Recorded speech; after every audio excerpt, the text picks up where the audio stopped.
नवी मुंबईतील छत्रपती शिवाजी महाराजांचे स्मारक पुन्हा एकदा राजकीय वादाच्या केंद्रस्थानी आले आहे।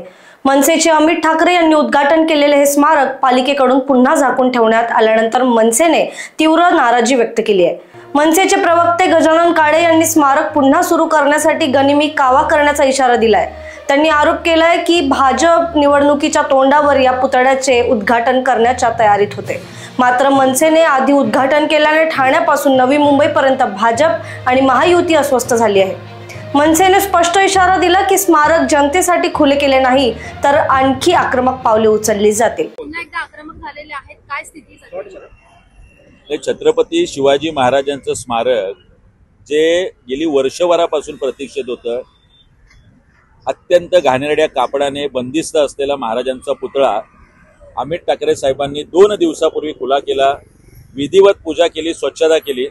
याची पोटदुखी ठाण्यापासून ते नवी मुंबईपर्यंत सत्ताधाऱ्यांना झाली आणि पालिका प्रशासनावर दबाव आणून ज्या पद्धतीने मोगलाई करून रात्री 3-3:30 वाजता चोर दरोडेखोरांसारखं परत एकदा हे स्मारक बंदिस्त केलंय। आपण कितीही प्रयत्न करा, गनिमी काव्याने परत एकदा महाराष्ट्र नवनिर्माण सेना हे स्मारक खुलं करेल एवढं मात्र निश्चित।